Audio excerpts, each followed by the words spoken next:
इसमें उस बच्चे की पूरी रिपोर्ट लगाई गई है, पूरे एक्सरे लगाए गए हैं।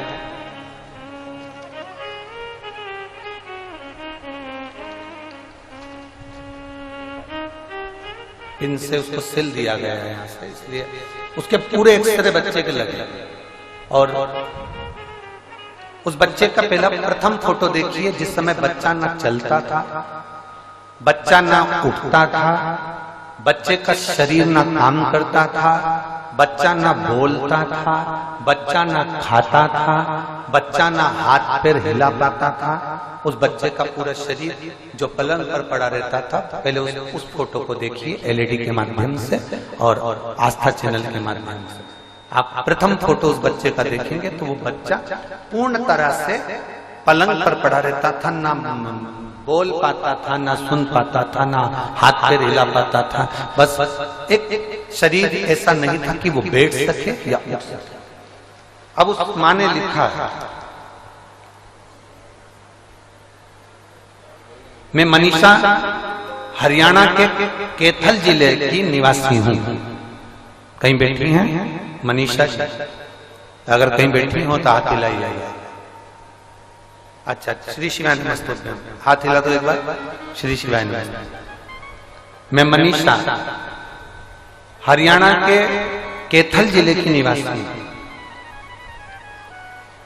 एक लोटे जल का मैं क्या वर्णन करूं गुरुदेव। भोले बाबा के लोग दुनिया के कहते होंगे कि आप उपाय बताते हो, तो लोग उसको टोटका कह देते हैं, लोग उसको कुछ कह देते हैं, पर सही मायने में तो ये उपाय शिव महापुराण में लिखे हुए होते हैं। आप जो बोलते हैं वो हम बाद में पढ़ते हैं और उसको करते हैं।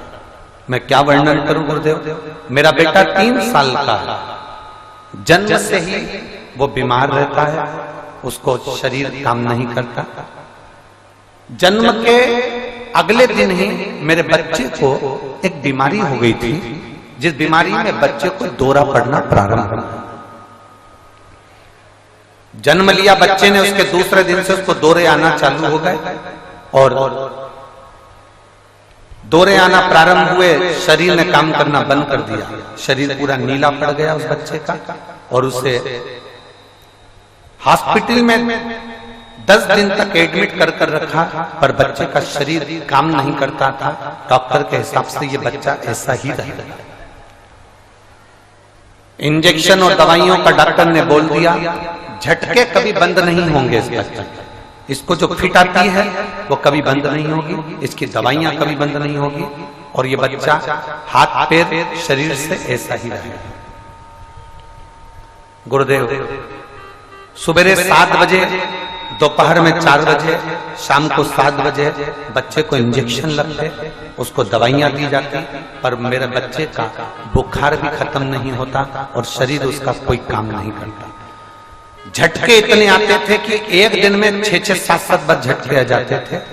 फिर 7 दिन के बाद में 7 बार में झटके, उसके बाद ऐसे झटके आते थे कि हर सेकंड में उसको फिट आना प्रारंभ होता और बच्चे कड़क हो जाता, शरीर उसका काम नहीं करता, दवाइयां उसको देते रहे। सारा दिन रात मेरा बच्चा दर्द के मारे रोता था, बोल पाता नहीं, करें तो करें। ऐसा करते करते कई समय निकल गया और समय निकलते निकलते बच्चा 3 वर्ष के हो गए, पर उसको जो फिट आती थी वो बंद नहीं हुई, वो शरीर उसका वैसा की वैसा ही रह गया। अब मेरे पड़ोसियों ने कहीं आपकी कथा सुनी और कथा सुनने के बाद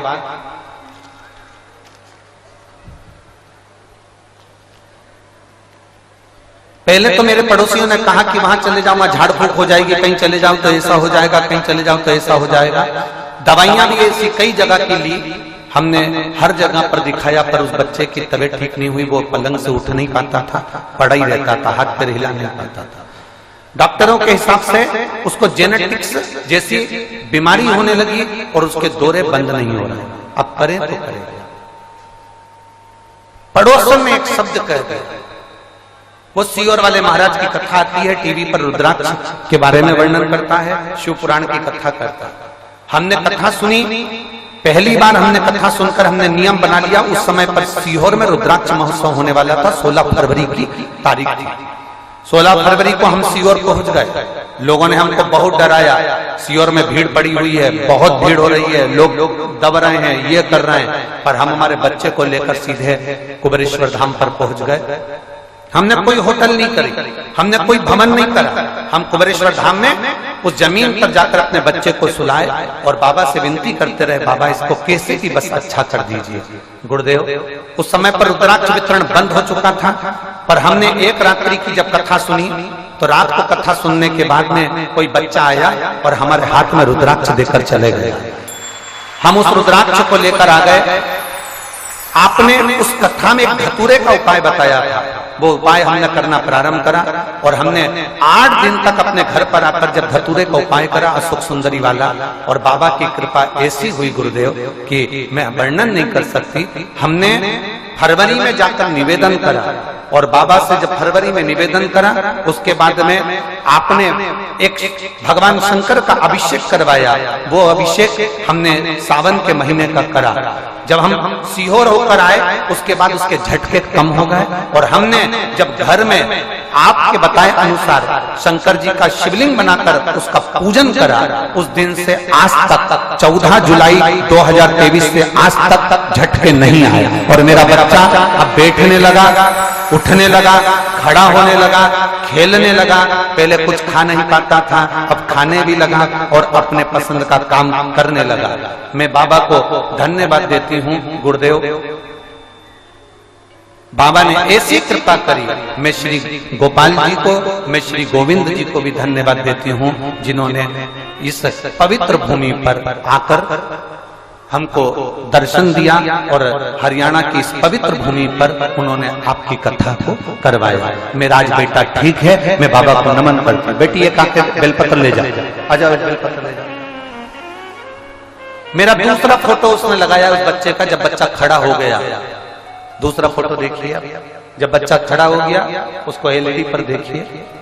जब बच्चा खड़ा हो गया, खेलने लगा, खाने लगा, बोलने लगा, तब उस बच्चे का दूसरा फोटो उसने लगाया है। जो बच्चा 3 साल पहले से बीमार था वो 3 वर्ष के बाद उठकर खड़ा हो गया। ये शिव तत्व है। आपका भरोसा, आपकी दृढ़ता, आपका विश्वास शंकर के प्रति होना चाहिए। इसमें किसी दूसरे के प्रति या मनुष्य के प्रति नहीं, या किसी ढोंग में या ढकोसले में या दिखावे में हमें नहीं पड़ना। हमें तो शंकर की अविरल भक्ति को धारण करना। हमें कहीं नहीं जाना, केवल शंकर के द्वार पर जाना है। और हम कहेंगे हमारे यहाँ में मत आओ, आपको जाना है, आपके पहले शंकर के मंदिर जाओ, आपके नजदीक में, आपके पड़ोस में, आपके घर के पास में जो शिवा है आप तो वहां जाना चाहते। तेरे मंदिर में आना मेरा काम है और मेरी बिगड़ी बनाना तेरा। हम उसके दरवाजे तक, हम उसकी चौखट तक जाएं, हम उसके द्वार तक जाएं। और जब हम उसके दरवाजे तक जाएंगे, उसके द्वार तक जाएंगे, उसकी चौखट तक जाएंगे, तो वो कृपा जरूर करेगा, वो उदारता जरूर करेगा, वो करुणा जरूर करेगा। हम उसकी चौखट तक पहुंचे ही ना तो फिर कैसे करेंगे?